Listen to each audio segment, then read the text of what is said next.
Visakha one టౌన్లో భారీ అగ్ని ప్రమాదం జరిగింది. స్క్రాప్ దుకాణంతో పాటు ప్లాస్టిక్ గోడౌన్ కావడంతో మంటలు ఇంకా ఎగిసిపడుతున్నాయి. మంటలను అదుపు చేసేందుకు ఫైర్ సిబ్బంది తీవ్ర ప్రయత్నం చేస్తున్నారు. అయినప్పటికీ మంటలు అదుపులోకి రాని పరిస్థితి నెలకొంది. విశాఖలో అగ్ని ప్రమాదానికి సంబంధించి మరింత సమాచారాన్ని మా ప్రతినిధి కిరణ్ అందిస్తారు. విశాఖపట్నం వన్ టౌన్ సమీపంలోని వెలంపేట ఏరియాలో భారీ అగ్ని ప్రమాదం సంభవించింది. కొద్దిసేపటి క్రితం ఈ ఘటన చోటు చేసుకున్న నేపథ్యంలో పెద్ద ఎత్తున ఫైర్ సిబ్బంది మంటలు అదుపు చేసే ప్రయత్నం చేస్తారు. మనం ఒకసారిగా విజువల్స్ లో చూడొచ్చు. ఇక్కడ మంటలు ఎగసిపడుతున్నటువంటి దృశ్యాలు పర్టికులర్ గా మనకు కనిపిస్తున్నాయి.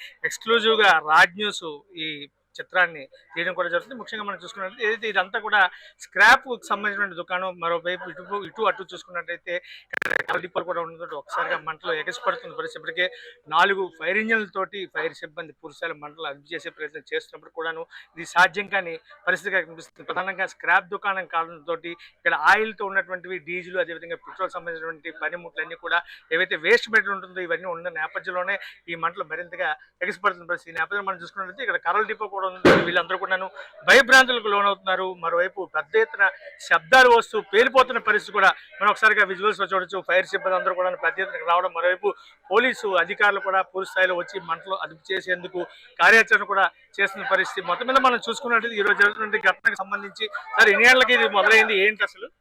జస్ట్ హాఫ్ అన్ అవర్ అంత అవుతుంది. ఏంటి ఆ షాప్ ఏంటది? అది స్క్రాప్ కోట్ అండి.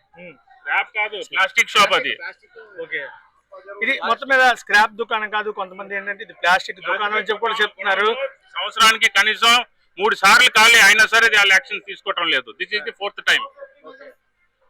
దాదాపుగా సంవత్సరానికి ఎప్పటికప్పుడు ఈ ప్రమాదాలు జరుగుతున్నప్పుడు కూడా యాక్షన్ తీసుకోవట్లేదు. ఇది 4వ సారి అని చెప్పి ఉన్నటువంటి స్థానికులు కూడా చెప్తున్న పరిస్థితి. ఏది ఏమైనప్పుడు కూడా ఈ రోజు జరిగినటువంటి ఘటన మంటలు ఎగసిపడుతున్నాయి. మరోవైపు చుట్టుపక్కల ఉన్నటువంటి వాళ్ళందరూ కూడా భయభ్రాంతులకు గురవుతున్న పరిస్థితి. ఏది ఏమైనప్పుడు కూడా ఈ మంటలు అదుపు చేసేందుకు ఫైర్ సిబ్బంది శతవిధలా ప్రయత్నిస్తున్నారు. Cameraman Appalaraju, Kiran Kumar, Raj news, Vizag. One town సమీపంలో భారీ అగ్ని ప్రమాదం జరిగింది. ముఖ్యంగా స్క్రాప్ దుకాణంతో పాటు ఇక్కడ ప్లాస్టిక్ కూడా గొడవలు నిల్వ ఉంచుతారని చెప్పి తెలిసింది. దీనికి సంబంధించి మరింత సమాచారాన్ని, దీనికి సంబంధించినటువంటి ఎవరైతే ముందుగా ఇక్కడికి సమాచారం అందుకొని ఈ మంటలు అదుపు చేసినటువంటి శ్రీనివాస్ అంటున్నారు. అసలు ఏం జరిగింది, మీకు ఏం ఇన్ఫర్మేషన్ ఎలా వచ్చింది? మేము 13:30కి ఫైర్ కాల్ వచ్చిందని, టెంపర్ డిపో దగ్గర పెట్రోల్ బంక్ సమీపమైన ఫైర్ అవుతుందని మాకు కంట్రోల్ రూమ్ ఇచ్చి ఫైర్ బెల్ కొట్టారు. వెంటనే మా బళ్ళు టర్న్అవుట్ చేసామండి, 2 బళ్ళును. ఇమీడియట్లీగా వచ్చి మా ఫైర్ టెండర్తో వాటర్ ఆన్ చేసి ఫైర్ ఫైటింగ్ కంట్రోల్ చేస్తున్నాం. ఇంతలో స్టేట్ వాళ్ళు కూడా వచ్చారు. ఇది ఎలాగైందో, ఇంత మేజర్ ఫైర్ అయినంత వరకు కూడా మాకైతే ఇంటిమేషన్ లేదు.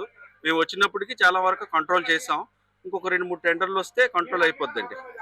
మీకున్న ఎక్స్పీరియన్స్ బట్టి ఇది షార్ట్ సర్క్యూట్ అంటారా, అది ఇంకా వేరే ఏదైనా ప్రాబ్లం అంటారా? షార్ట్ సర్క్యూట్ అయితే కాదండి, అక్కడ పక్కన వెల్డింగ్ వర్క్స్ అవుతున్నాయట, మరి అది చూడలేదు.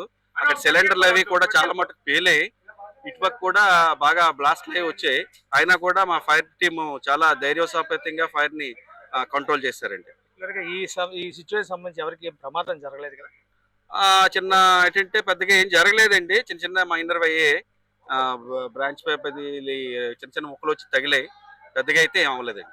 Thank you sir. ఇది మొత్తం మీద మనం చూసుకున్నట్లయితే బట్టి వెల్డింగ్ షాప్ ఉండడం వల్ల దానివల్ల ఈ ప్రమాదం జరిగి ఉండొచ్చు అని చెప్పి ప్రాథమిక అంచనా అని చెప్తారు. మొత్తం మీద మనం చూసుకున్నట్లయితే ఇది విద్యుత్ సర్క్యూట్ కాదని చెప్పి కేవలం అక్కడ ఉన్నటువంటి పరిస్థితి నేపథ్యంలో ఏదైతే అక్కడ గ్యాస్ వెల్డింగ్ కానీ ఆర్క్ వెల్డింగ్ కానీ చేస్తున్నప్పుడు ఆ మంటల వల్ల ఈ ప్రమాదం జరిగి అయితే ప్రస్తుతానికి అయితే చిన్న చిన్న గాయాలు తప్ప ఎవరికి కూడా మేజర్ ఇష్యూస్ అయితే ఏమీ లేవని చెప్పి మంటలు అదుపు చేయడానికి తామంతా కూడా ప్రయత్నిస్తామని చెప్పి మధ్యాహ్నం 1:30 తమకు ఈ సమాచారం అందినగా ఉన్నటువంటి ఫైర్ అది కూడా చెప్పిన పరిస్థితి. Cameraman Appalaraju, Kiran Kumar, Raj news, Vizag.